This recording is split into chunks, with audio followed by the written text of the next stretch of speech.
The U.S. military dropped bombs on its own citizens, and no, this is not a conspiracy theory.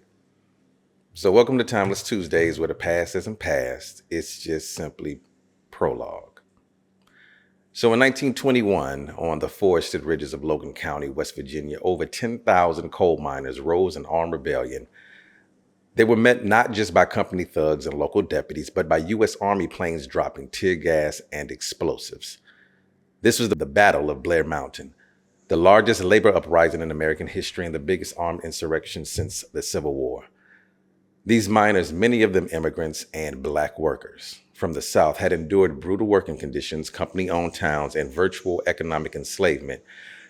Their attempt to unionize was met with lethal force, and yet they marched 50 miles, rifles in hand, and wearing red bandanas, which is the origin of the term redneck. The state called in the National Guard, and President Harding sent federal troops.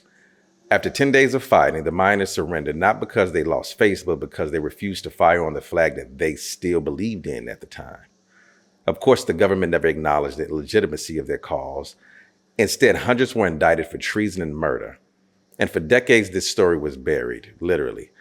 The battlefield was almost destroyed by mountaintop removal mining in the 2000s, but was halted thanks to passionate years-long campaign led by labor historians, environmentalists, activists, union members, and local communities who recognized its historic and cultural significance. But here's the thing. The struggle echoes today in gig workers, warehouse employees, baristas, and tech contractors, all demanding fair pay and safe conditions. History doesn't repeat, but it rhymes. The Battle of Blair Mountain wasn't the end. It was one of too many warning shots. Until next time, remember, some battles don't end, they evolve. Timeless Tuesday, because history has receipts.